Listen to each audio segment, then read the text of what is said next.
Boa noite. Meu nome é Lucas Soares e, junto com Augusto Lopes, Bárbara Azevedo, Eduardo Mariano, Elisa Piusana e Isabela Borges, nós vamos apresentar o caso 8 da integração curricular. No caso, nós temos Sandra, uma mulher de 45 anos, branca, casada com 2 filhos. A queixa dela são feridas na pele há 5 meses, sendo que ela aparenta ter vermelhidão localizada nas pernas, braços e cabeça sem nenhuma causa precipitante, e ela evoluiu para lesões pustulares, que terminaram evoluindo para úlceras rasas e não cicatrizantes. Foi feita uma cultura, mas mesmo assim a cultura das lesões não revelou nenhum micro-organismo que pudesse estar causando isso. Fez vários ciclos de antibiótico empíricos sem sucesso. Os antecedentes da paciência são um bypass gástrico, com Y de Roux para obesidade mórbida por volta de 2 anos atrás, antes da apresentação.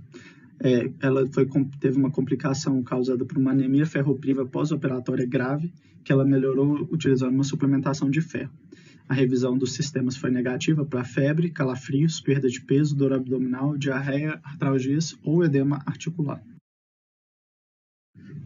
No exame físico, foi possível achar 2 úlceras na perna direita, múltiplas úlceras pequenas tibiais baixas na perna esquerda, uma úlcera em cicatrização no joelho, abaixo do joelho, cicatrizes arredondadas no antebraço e 4 lesões em petíbulo com alopécia no couro cabeludo, além de lesões quelíticas.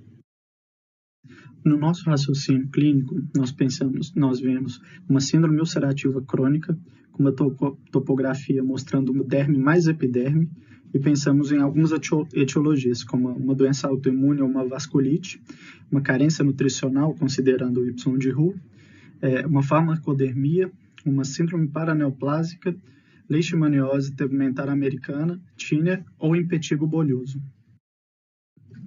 Pensando nas hipóteses discutidas acima, nós solicitamos um hemograma, uma glicemia de jejum com uma hemoglobina glicada, um colesterol total e frações e triglicérides, além de um FAM, um anti-dsDNA, um anti-ROL, um anti-LA, um anti-SM, um anti-SNP, C3 e C4, imunoglobulinas IgA, IgM, IgG, IgD e IgE, albumina.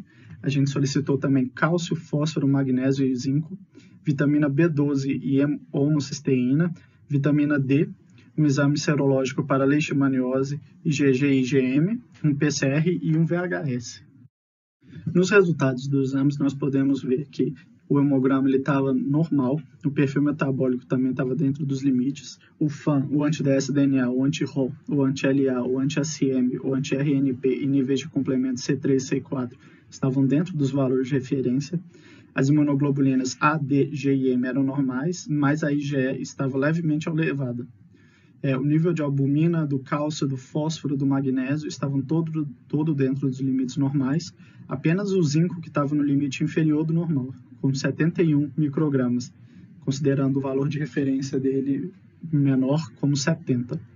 A B12 estava 150 e a homocisteína estava 8,3 milimol. A vitamina D estava de 19 nanogramas. Considerando os exames acima, nós podemos pensar em que existe uma carência nutricional de vitamina D, B12 e provavelmente zinco, que pode explicar os sintomas de quelite e lesões cutâneas. O que a gente também pensa seria uma parasitose, então a gente precisaria ver no questionário epidemiológico em relação às viagens, se os locais frequentados são zonas endêmicas ou não de algumas parasitoses, os hábitos alimentares da paciente, os hobbies, a questão de picada de inseto e contato com animais domésticos ou não. Isso serviria para a gente ver principalmente a questão da parasitose. A farmacodermia também nós poderemos ver através dos medicamentos que a paciente utiliza, e a gente pensou também em dermatose bolhosa autoimune ou uma dermatite eczematosa. Na questão das deficiências nutricionais após a bariátrica, nós podemos perceber 3 pontos importantes. Primeiro, uma deficiência proteica, que é causada principalmente quando o paciente faz um Y de Roux ou uma biliopancreatomia, que isso vai causar uma dificuldade de absorver e, assim, causando essa carência. E, em conjunto com isso, nós temos também uma carência de vitaminas D, B9 e B12, principalmente, porque elas vão ter uma maior dificuldade de ser absorvida pela forma que é feito essa mudança do trato gastrointestinal. E junto com isso nós temos ferro, zinco e cálcio, sendo que o zinco nós vimos que está bem perto do valor de referência inferior, e o ferro nós vimos que ela, logo após ela fazer a cirurgia, ela teve um quadro grave de anemia ferropriva. Então a gente pôde perceber isso. Aqui na imagem a gente vê que essa mudança da forma que a comida chega no intestino vai atrapalhar no estômago a absorção tanto de B12, a ativação tanto de B12 quanto do ferro, B12 pelo fator intrínseco e o ferro 3+ para ferro 2+ através do hidróxido do ácido clorídrico. Essa forma que ele é feito vai fazer com que acelere a passagem da comida pelo jejum e não tenha uma absorção correta pelo duodeno, por não ser na parte principal do caminho que ele vai passar. Então você vai perder, por exemplo, ferro, cálcio, tiamina, magnésio, ácido fólico no duodeno, e no jejum a gente tem o GLP-1, PYY e o zinco. Além das vitaminas também, que a gente vai ver que pode perder um pouco a absorção no ilho, que seriam as vitaminas A, D, E, K e a B12 novamente. Fazendo a biópsia da lesão, a gente conseguiu ver na análise histológica uma lesão subcorneal com inflamação e queratinócitos apoptóticos, que são característicos do pênfigo foliáceo. A gente vê uma necrose fibrinoide da epiderme com células inflamatórias, células acantólicas e disqueratóticas, sendo que o infiltrado inflamatório ele é principalmente causado principalmente achados com eosinófilos. A gente tem uma impressão diagnóstica de alguma dermatite necrótica com presença de eosinófilos epidérmicos, o que nos faz descartar outras hipóteses e focar numa dermatose bolhosa autoimune. Pensando nisso, nós pensamos no pênfigo foliáceo, no impetigo, que já foi descartado por uma cultura negativa, e no pênfigo bolhoso, que também já foi descartado. Vendo o achado histológico das bolhas intraepidérmicas, a gente vê uma presença de acantólise, que é a principal característica histopatológica de doenças intraepidérmicas autoimunes do grupo do pênfigo. No pênfigo vulgar, a gente encontra acantólise suprabasal e intraepidérmica, perda de adesão dos queratinócitos, granulócitos, neutrófilos e eosinófilos. Causa lesões na pele e na mucosa, coisa que a paciente não apresenta. Ela não apresenta lesões na mucosa. Já o pênfigo foliáceo, que é a nossa principal hipótese, apresenta acantólise subcorneal superficial, que a gente vê na primeira imagem, que é no estrato espinhoso superior ou granuloso, e leve infiltrado inflamatório na epiderme, sendo apenas lesões na pele, não acometendo mucosas.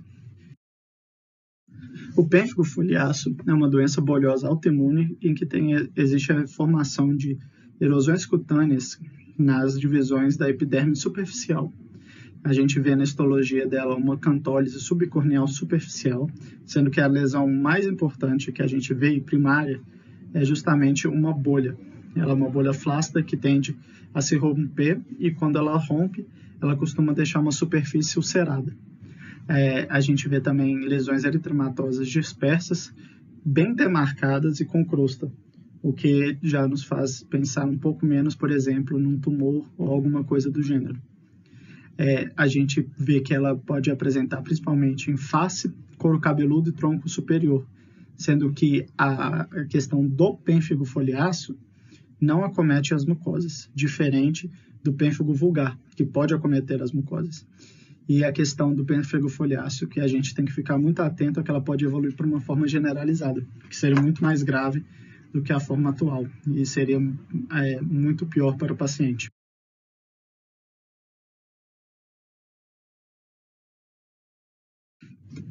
O pênfigo foliáceo ele é em geral diagnosticado com uma biópsia de pele e imunofluorescência, e ele é tratado como uma doença localizada e não grave, com corticoides tópicos de alta potência, mas se for um caso generalizado ou grave, como discutimos acima, seria um corticoide sistêmico, mas associação com outros imunossupressores.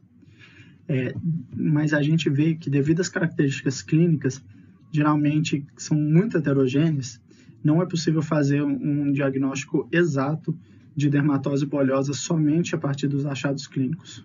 Então, a gente precisa fazer realmente essa avaliação histológica e imunohistológica, e às vezes até mesmo com microscopia eletrônica, sendo que é para a gente ver exatamente o plano que ocorre a perda da adesão celular, para a gente poder confirmar isso.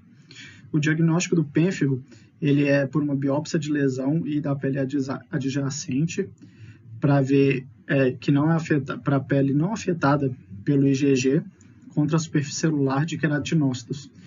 Por isso que, por meio da imunofluorescência direta, a gente consegue ver essa característica do pênfigo.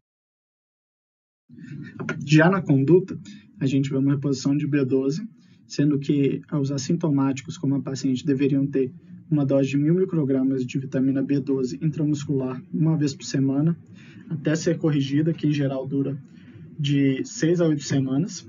A reposição de vitamina D, sendo que a gente tem que discutir com o paciente a questão do tratamento para ver qual tipo de suplementação seria melhor para ele, seria mais fácil de encaixar na rotina dele, que ele conseguisse seguir mais à risca. Então, considerando que um paciente tem uma vitamina D abaixo de 20, a suplementação pode ser feita nos seguintes esquemas: de 50.000 unidades uma vez por semana, durante 8 semanas, 6.000 unidades por dia, durante o mesmo tempo, ou de 3 a 5.000 unidades por dia, de 6 a 12 semanas, até estabilizar o nível de vitamina D do paciente. Já a questão do zinco, a gente vê que existe uma prevalência de 30 a 50% nos pacientes submetidos à cirurgia bariátrica de uma baixa sérica de zinco.